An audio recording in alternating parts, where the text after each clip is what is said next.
Hi guys, welcome to another video. Hope you're all keeping well. Now in this video I'd just like to do a review of a truly fantastic movie I watched last night on Blu-ray, and that movie is called Death Ship. Now this movie was made in 1980. It was directed by Alvin Rakoff and it's based on a story by Jack Hill and David P. Lewis. It stars Richard Crenna, George Kennedy, Nick Mancuso, Sally Ann Howes and Kate Reid. Now if you're not familiar with Death Ship, I'll just give you a basic rundown of the story. So it's basically about this captain, rather prickly character, played by George Kennedy, very fine actor. He's called Captain Ashland. Now he's leading his he's on his final sort of like voyage, on this cruiser ship before he hands over the reins to his replacement, Trevor Marshall, played by Richard Crenna, another great actor. During the course of the voyage, the ship collides with this huge mysterious freighter in the middle of the ocean, leaving just a handful of survivors. Now, as the crew, the survivors, like and the captain, as they're in the rowing boat and they're rowing along the the ocean and that, Richard Crenna happens to look behind him and he sees this huge mysterious freighter looming up behind him and that, I say in the middle of the open sea. So initially, obviously, the survivors are all overjoyed in that to see like a crew like this freighter. It just seems to have mysteriously appeared out of nowhere, basically. So yeah, they're all elated in that, and unfortunately, the captain, George Kennedy's character, the Captain Ashland, he's in a rather bad way because he's unconscious and that, and you have to sort of like haul him aboard and that, and sort of like attend to him and that, because he's really in a bad way and that with the, after the impact of his ship and that, the collision and that, yeah. So when they board this mysterious ship, as I say, that's floating in the middle of the ocean, all you finding here really, it's totally devoid of any crew. There's not a living soul on board. And there's also a rather sinister, ominous presence permeating this mysterious ship and that, and also strange things start to happen, like for instance, like the hatches open and close of their own accord, like the lights go on and off and that, seemingly by unseen hands. And they're also only empty. Basically, all you find in there is just like echo and empty corridors and that, and 1930s memorabilia. These rooms and that full of like the Signal magazine. It was so prevalent in World War II.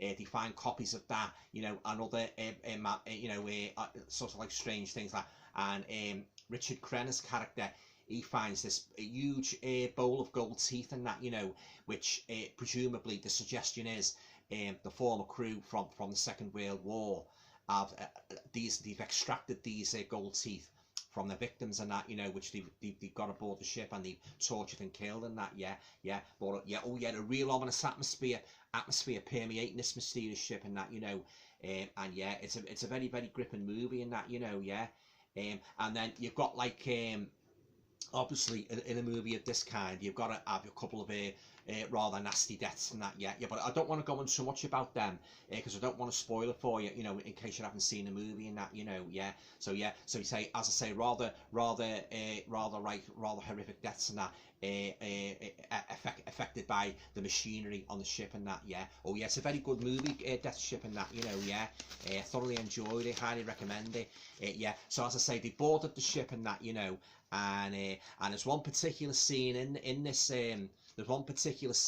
movie involving one of the girls who goes into the shower and that, and she gets locked in the shower, but I don't want to go on too much about it and that, but in some ways it was a little reminiscent of Psycho, minus the sort of like the character dressed up in the female garb, but I don't want to go on so much about that, I'll let you see it for yourself and that, and I thought, now if all this isn't bad enough, all these strange things happening on the ship and that, in this creepy, ominous atmosphere, oppressive atmosphere, and you've also got George Kennedy's character. When he starts to recover, he starts acting strangely. I mean, he's looking around the ship and that, and he's mumbling and that, And it turns out, eventually we come to discover that he's starting to get possessed by the spirits of the well, seems to be the former German skipper of the ship and that, so he starts like sort of like assimilating all his thoughts and that, his dark thoughts and that, and he's looking at all his colleagues and that, rather sort of like like balefully, menacingly and that, yeah, oh yeah. And he even dons the captain's uniform, George Kennedy's character, yeah, and he puts the full regalia on and that, and I'm in charge of the ship, oh yeah, yeah. And he starts to exhibits a very, very menacing stance, a very menacing attitude towards his mates and that, his colleagues and that, who sort of like survived with him and that, yeah, oh yeah. And adding to the atmosphere this creepy, demonic, sort of like, well, ghostly, possessive atmosphere, involving George Kennedy's character. The ship continues to sort of like work, it continues to sort of like exhibit its weird atmosphere and that, the sort of like all creepy things are still happening on board the ship, machines are getting pulled backwards and forwards, levers are getting operated by unseen hands and that, oh yeah. This ship seems to have a mind of its own, yeah, yeah. And not only this, also you've got other things as well. I particularly like the part where Richard Crenna's character and his colleague and that, they stumble upon this old gramophone and that, well, a gramophone and a movie projector.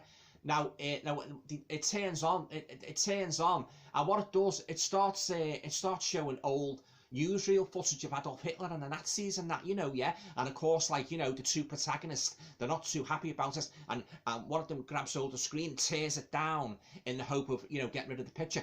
And no matter how much he tears down, there's another screen behind that, he tears that down, there's another screen behind that, he tears that down, and this goes on, and he can't get rid of the old 1930s newsreel footage. Oh yeah, but some fantastic scenes in this, guys. Death Ship, yeah.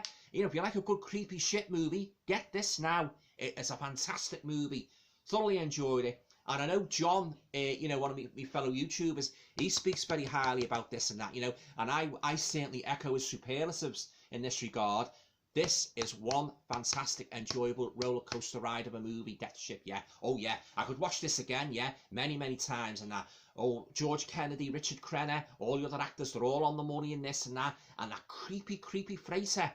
And you hear all the old voices from years ago, all the old Nazi voices and that, the German crew over the tannoy and that, well, the loudspeakers and that, yeah, issuing instructions in German and that, and apparently, we later find out, I don't want to go on give too much away about the ending, but we later find out from, according to George Kennedy's now possessed character, basically, this ship, it's sort of like, it's got like this sort of like goal, this sort of like rather nefarious goal and that, yeah.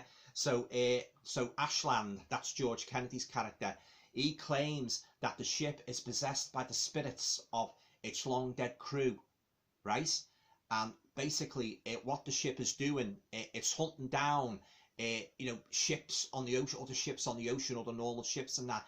It's crashing into them, it's destroying them, and what it's doing then, it's layering the survivors on board. It's sort of like on board and that, only to sort of like with a view to sort of like killing them and then taking their blood. Oh yeah, yeah, very, very creepy story, yeah, Death Ship, yeah, yeah.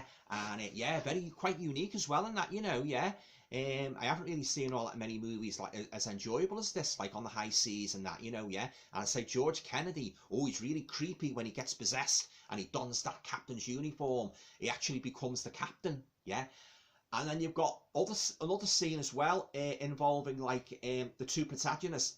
They stumble upon the skeletal remains of the ship's long dead crew. Some of them are in a nest, and then they also find a life raft in a freezer.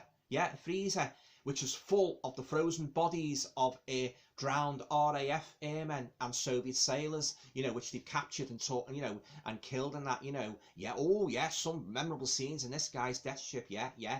And it's got some great extras on it as well, yeah, yeah. Well, I'll leave it there in regard to the story, because if you haven't seen it, I'll let you get it and watch it for yourself. I won't tell you the ending, yeah. But this has got some great special features as well, guys, if you want to breeze your cameras and just take those in there.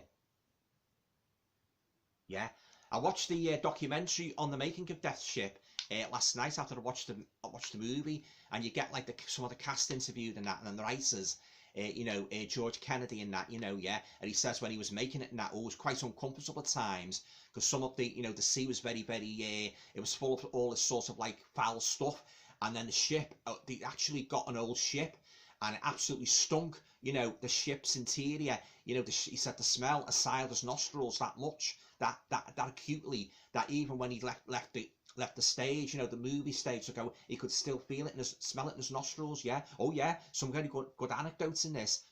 And the writer who originally wrote the story, he actually it was quite different to when as it was shown, because he added other things in it as well, and that, but which was subsequently cut out and that when it was sort of like rewritten and that.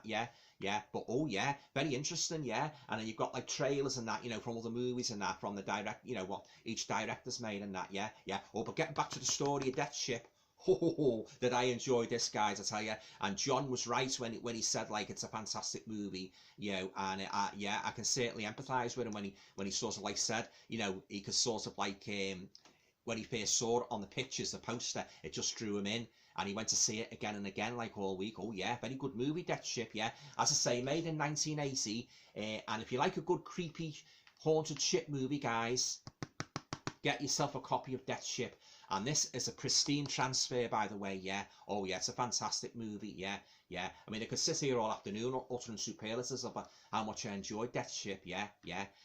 Okay, guys, well, I hope you enjoyed my video review of this classic movie from 1980, Death Ship. Yeah, and yeah, highly recommend it, guys. If you like a good creepy haunted boat movie, get yourself a copy of Death Ship. So many memorable scenes in it. So many horrific deaths and that, yeah.